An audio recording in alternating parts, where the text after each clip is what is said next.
So, Quentin Tarantino, how'd he get in this conversation? Wait for it. Well, Quentin Tarantino, another famous, highly opinionated, sometimes gets himself into trouble director, is obsessed that he's just going to make 10 movies. A real box set. Talks about it all the time. In fact, won't shut up about it, even though we keep telling him, Quentin, baby, we don't care how many movies you make as long as they're good. And if you have more than 10 good movies in you, by all means, keep going. I mean, and Steven Soderbergh keeps threatening to retire, won't retire, and keeps for the most part, churning out crap. All right, so anyway. But I was looking at Jimmy C's resume, and he's only made about 10 movies. If you include like his pre-Terminator films, which I don't know why anybody would, but if you want to get technical about it, I guess he's around at 10. But that's about how many movies he's made too. You know what? Maybe a director only has 10 good movies in him. Who knows? I guess I should have checked out some other resumes. Well, that's something for you to go do. But I have to say, I hope Jimmy C makes a couple more, because I'd hate to see him go out on this one. Because Avatar: Fire and Ash, in my opinion, is his weakest movie to date. Not counting those pre-Terminator movies. I'm not watching Piranha. I don't know I watched this one. I think this third film will either kill the golden blue goose, or it'll prove this franchise is just too big to fail. And maybe you'll like it. I really didn't like the first one. And some people, they saw it a billion times. That's why this is such a famous franchise. So maybe it's going back to its roots. I don't know.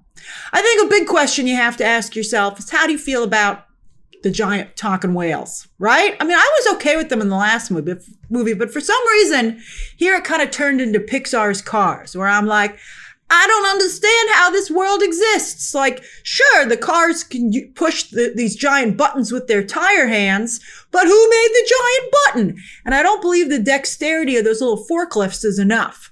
And here I kind of had the same questions. I was like, who's giving you guys tattoos and all these piercings? And I don't know, maybe it's this water tribe, but they didn't show that. And then, of course, there's the whale judicial system. I saw some tweets about people not being prepared for how much whale courtroom drama is in this movie. It's not a ton, but I think you wouldn't expect there to be any. And then, of course, every time that the whales had subtitles, right? Because I don't speak whale. I'm not Dory from Finding Nemo.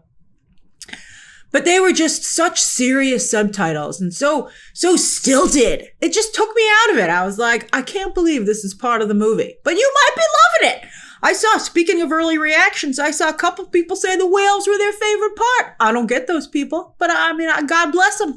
Go on your whaley way. So for me, the highlight in this film, by far, without a doubt, continues to be Quaritch and his new lady friend Varang, who are the Bonnie and Clyde of Pandora. I love them. What a power couple. When they were on screen, even though they were totally over the top, that's kind of what makes them so fun, they were just a great guilty pleasure. But you know what? This is a really long movie. It's 3 hours and 15 minutes. And there's a lot of time when they are not on screen. So yeah, don't worry. This is my non-spoiler review. And there's a lot to spoil, actually. There's a lot in this movie. But boy, speaking of there being a lot in this movie, do you feel the length? At least I did. By the time we got to the third act, I was like, whew, this movie's still going. We got a lot to go too, it seems. And we did. But at the same time, I really appreciated that, unlike, say, a lot of recent streaming shows, we actually got to the big battle that they were talking about for most of the movie. I was like, thanks for not saving it for Avatar 4.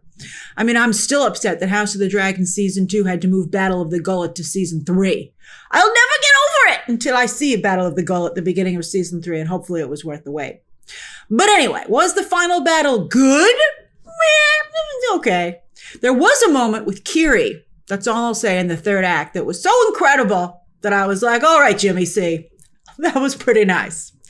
And the battle itself was okay, but it wasn't bad. But to me, the first half of the movie is the strongest. You know what I'd say? It's not what we know that Jimmy C can deliver, what he's capable of. And while James Cameron has said that this is the end of this story, in fact, Avatar 4 and 5 would be a new story. I didn't feel this story was complete. In fact, I felt this movie ended on a cliffhanger. So I don't know what he's talking about. Unless what he's talking about is that he kind of knows there's a chance this movie's not going to hit. And he's trying to make it less embarrassing if he doesn't get to make Avatar 4 and 5. I don't want him to. Like a lot of James Cameron fans who don't understand the Avatar hype, I want him to take this amazing visual technology and make another movie like Aliens or Terminator or even another Titanic. And when this movie is the most like those movies is when I enjoy it the most. By the way, I'll have my spoiler review up later this week, so be sure to hit that subscribe button and also turn on notifications so you know as soon as it goes up. And again, well, this wouldn't be my favorite Avatar. It's not I still think the first one is the worst. And there's a lot of good stuff here that I can't wait to talk to you about. So yeah, we have stuff to discuss in the spoiler review. So yeah, I'm sure a lot of you are saying, but Grace, you're not a big Avatar fan. At least you weren't from the very beginning. So maybe we'll still like this movie. Maybe you will. I hated the first movie. Hated it. But I thought the second movie was a really amazing ride. And on that note, I love the ride at Disney's Animal Kingdom. I think it's one of the best rides that Disney or any theme park has ever developed. And I think the land is pretty nice. I like spending an afternoon there. I come to Animal Kingdom. I'm excited for the Encanto and Indiana Jones stuff they're adding. So I used to ride Dinosaur. But I would go to Pandora, basically. I just go to Pandora, go on the 2 rides, as long as you're there, right? Although Flights of Passage is the stuff. And then I get a healthy, interesting lunch. But I will say that I always walked right on through the gift shop. And a lot of people did. I didn't want no Avatar merch. I mean, none of it glows, really. If they had some sparkly Avatar, I liked watching this, and the avatars at night would have like these light up freckles all over. And I was like, that's pretty nice. All right. So anyway, they make those now. Disney, if they were smart, would license some blue ones that you could wear. Anyway, so maybe if you love the first Avatar and you're like, you're crazy, Grace, this one will work for you too, right? Maybe it goes back to what made the franchise so popular in the first place that escaped me. But I will say that at my press screening, people were keyed into the movie. They were keyed in, and cheered when the movie said, kill all the sky people. And I'm like, wait a minute, we're sky people. Although we were doing some pretty awful stuff to Pandora, as you'll see. But the audience I was with did laugh a lot. And sometimes I think it was pretty clear they were laughing at the movie. Because at points, it's so over the top, so extreme, but like in a dated way, It's like if someone made Aliens now, and for all the shade that James Cameron likes to throw around, he's so shady. I love it. We love it. And for as cutting edge as this movie's technology is, it's so weird that a lot of the dialogue is such a strong 90s throwback. It has a timeless element to it still as well, which I think is something James Cameron really excels at. Like, it's clearly very Dances with Wolves and borrows from a lot of Westerns, I think, like The Searchers and stuff like that. But also a lot of religious stuff in this movie. Very religious. Not only talking about faith in general, but ideas about the afterlife. And I do wonder if that will resonate with people, even though it's an alien religion. So how does this sound to you, OG Avatar fans? Does it sound like this is back to the secret sauce from day one? Okay, so let's talk about what I did like. But again, don't worry, no spoilers.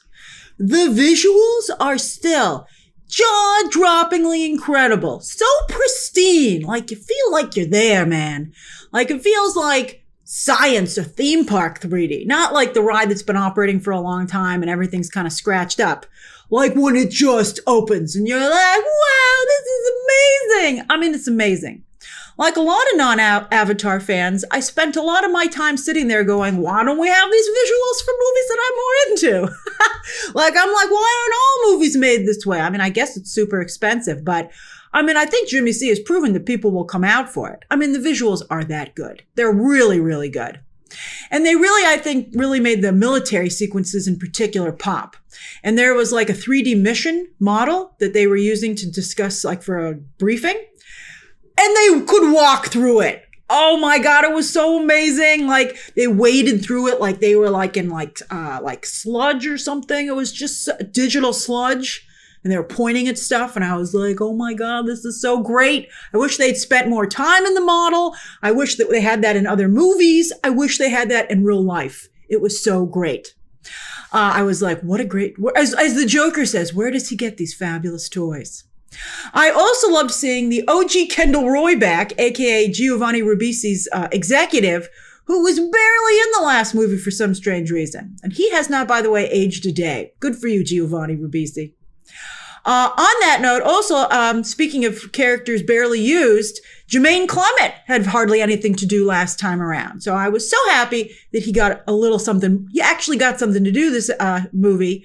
I almost said episode. And he was really good. I love Jermaine Clement. Can't get enough Jermaine Clement. In fact, I wish this movie had more Jermaine Clement and Giovanni Ribisi.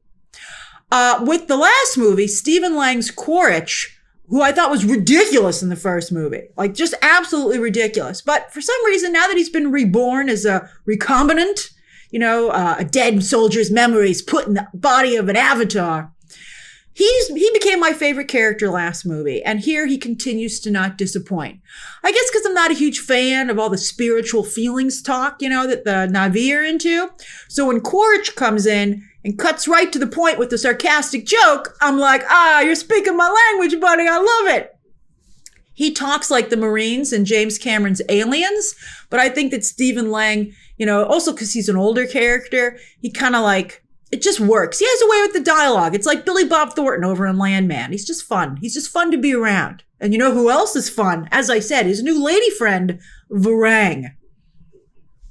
So yeah, here comes Charlie freaking Chaplin's granddaughter to deliver the best motion capture performance of the franchise. She's that good. This is incredible. She goes beyond, I think they played like this, pre-roll thing before the movie. They were like, there's actors doing this work, damn it, with motion capture. And you were like, seems like the worst acting class ever to sit through. Although I think it works once you get it up on just goes to show that the emotion is so strong when they're recording it, but once it goes through all the CGI and the animation and the screen, it seems regular, right?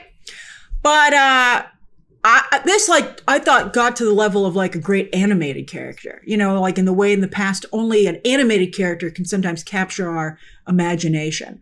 Maybe because of the eyes are so big, the proportions are like an animated character to a degree. This is something special. This is really, really great. Varang and Una Chaplin in the role is simply mesmerizing. The way she moves, the way she speaks, the way she looks at you. I mean, wow. She's the Veronica to Neytiri's Betty, or as I said, the Bonnie to Quaritch's Clyde. It's just fantastic. Now, as I said, a lot of it's in the eyes. And I do believe that James Cameron intentionally gave her crazy ex-girlfriend eyes. And she totally acts like a crazy ex-girlfriend. And while, of course, James Cameron has delivered some of the most iconic female action heroes of all time, this movie, and the movies have been female-led, or co-led, this third entry feels particularly male-centric in its perspective. You're like, wow, every pink-skinned guy came to Pandora and got an avatar body and hooked up with a local, right? And then also, I don't think these local women are that happy about it. Like Neytiri, I mean, so many times she's like, I guess I must do whatever you say because you're my husband. And you're like, why is that? And she doesn't seem too happy about it either. And as strong a leader as Varang is, I mean, she's the leader of her tribe. She eventually just becomes Quaritch's girlfriend, which I noticed it. I'm not going to tear the movie down for it, but I am going to bring it up. I was like, wait a minute. She's the leader of this tribe. Now she's just, the girlfriend. Also, I wonder how some will feel about Cameron's classic Hollywood depiction of Native Americans, let's say, in this movie. As much good as he's done with the previous Avatar movies, here he really leans into how Hollywood used to depict them as vicious killers, brutal, vicious, who torture their prey. Of course, in real life with the Native American tribes, it was a complex situation, and some were very vicious, and some did work with settlers against their fellow Native Americans. But I don't think that nuance or complexity really comes across here. And was a choice. Again, I mean, James Cameron with this franchise gets away with an awful lot that a lot of other filmmakers would not be able to. So I'm curious if, how far can he go? But still, both Chaplin and Zoe Saldana are fantastic here. I was very happy that after Neytiri spent the whole last movie crying, which also bothered me, I was very happy to see her return to her warrior side here quite strongly. She has some really cool action sequences that I can't wait to talk to you about in the spoiler review. And I feel this movie did a lot to restore her image again as a warrior. Also, speaking of female characters, Bailey Bass was wonderful in the last film. This is the movie that stole her away from Interview with the Vampire, but they found a wonderful person to take over that role. And also, I loved her relationship with Britton Dalton as Loak, but I will say that their roles are, unfortunately, much smaller this time. Instead, we find ourselves focusing on another young couple, Kiri and Spider, or as she likes to call him, Monkey Boy. Although, as their relationship heats up, I'm like, I think you need to start calling him Monkey Man. Now, as we've seen in the trail, I wonder if you'll feel the same way. I'm like, I think he wants to be seen as a man, Kiri. So as we've seen in the trailer, somehow Spider no longer needs a mask to breathe on Pandora. And that is a big part of the movie. Understandably so. And it's an interesting storyline. Although, I don't love the casting on Spider. And that undercuts the storyline. Because I'm like, I don't think he's that interesting. Even though what's going on with him is. Also, while Sigourney Weaver's performance continues to be quite good, it's weird having these romantic scenes between the two of them because, in the motion capture, Jack Champion was acting opposite the 76-year-old actress. And he's either a very good actor, which none of his other scenes seem to portray, or maybe he's into gilfs. Maybe both. Who knows? Their scenes do work, but it's just, I don't think they totally get you to suspect. At least for me, I'm like, I knew it was Sigourney Weaver. The animation, though, is quite good. I liked this storyline, and I did think their romance was very sweet. It just wasn't perfect. It was not like the other, the one from the last movie. Although there is one scene between Spider and Jake Sully that is just nuts that I can't wait to talk to you about in the spoiler review because I'm like, I can't believe this is happening. I've always found Sam Worthington's Jake Sully sort of bland and more interesting also with his story than the character itself, like as a bridge between two worlds, and that he brings over these advanced weapons. The guns look and sound amazing in this third film. No wonder Varang is like, me like it, me want it, give me here. That was great because we were equally mesmerized. And then also, he and Neytiri's children are, of course, different because of him.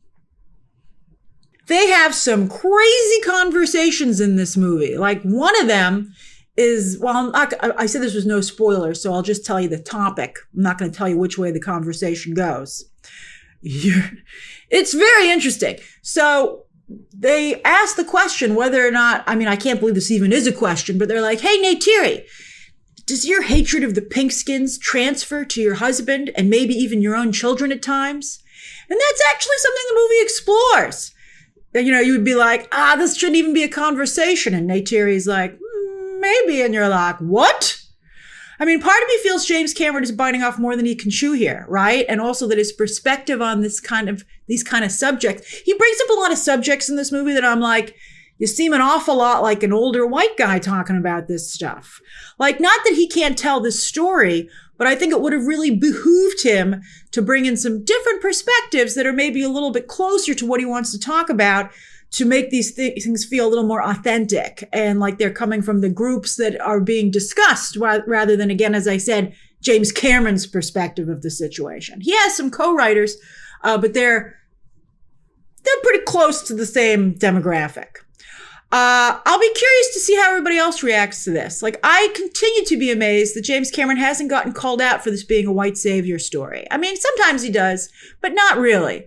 And then also, I continue to think Kate Winslet's performance is offensive. I was going to say borderline offensive, but I think it's just, every time I watch it, I'm like, I can't believe she's doing this. This is so offensive. I just feel it's so offensive.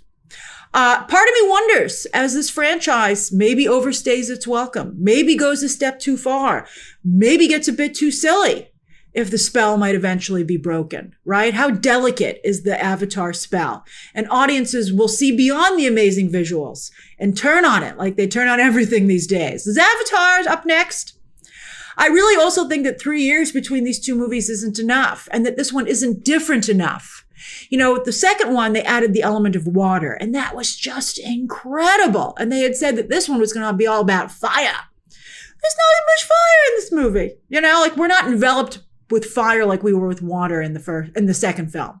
And so I think that's a little bit of a letdown. And this feels less like its own entry and more like a continuation of the second film. So that's a 6-hour story, man. I don't know if he has 6 hours worth of material. I don't know. Should you see this new Avatar in theaters? Well, if you're gonna see it at all, how can you not see it in theaters in 3D? The way James Cameron, the movie god, intended it. I mean, we saw it in Dolby 3D, which James Cameron is saying is the best way to see it. I don't know if he made a deal with Dolby, right? But the last one they showed to us in Dolby 3D as well. So I think he really does. I'm a big fan of the Dolby format, and I think he really does believe in it. And as I said, the visuals were just an experience. Oh, they were just so amazing. The movie still does feel like an event. It really did, you know, thanks to the franchise's history, these amazing visuals, the runtime, 3 hours and 15 minutes. It's like a challenge. I mean, and they're going to add trailers. That's like 3 hours and 45 minutes right there. So during the holidays, right, if you go to a fancy theater where you can get a recliner and put your feet up, why not? I think they're released at the perfect time of year. Although I do wish there was an intermission so you could get some more food and go to the bathroom. Or I think there are some bathroom breaks in this movie, and then maybe go to one of those theaters with a waiter and you can be like, press the button, bring me more food. I do think maybe the third half would have been better if I hadn't run out of food. If you've seen the other two Avatar movies and enjoyed them at all, I mean, yeah, you got to finish the story. You want to see what happens, right? And I do think that Varang is worth the price of admission alone if you're at all into film at all. But if you saw the last movie and you were like, could have skipped that, well, then I think you should skip this one. And actually, you know what I think is a great comparison? Wicked for Good, where you wanted to see how the story ended, but it wasn't as fun as the last movie. So while you went, you're not going to go back as many times as you did. I think the rewatchability factor here is not great. Like for The Way of Water, I saw that twice in theaters. I went to the press screening and then I went with my dad. My dad wanted to see it. I was like, let's go. And if I had come across other people who wanted to go and see it, I would have gone. I had a great time, even though I hated the first movie. I really had a lot of fun watching Avatar: The Way of Water, multiple times. But this one, well, I am glad that I saw it. I don't think I would go back and see it again in theaters. You know, like if somebody asked me and said, hey, look, you want to see this? I'd be like, I'd go back for Varang and Quaritch, but I'd be like, we need to stock up on snacks, and we have to have snacks ready that we don't touch until we get to the second half of the film. We got to stop. So you got to have a snack plan. You got to pace yourself. So, because this is a movie that needs snacks, in my opinion. So that's my non-spoiler review of Avatar: Fire and Ash, where I am so curious to see what this movie's box office is going to look like. Not only opening weekend, but in the long run, because we're wondering if we're going to get Avatar 4 and 5. All right, so that's another reason to subscribe so you don't miss movie math, right? And I'm excited to hear your thoughts down below. And again, subscribe today. And of course, as always, you can check out some more videos right now.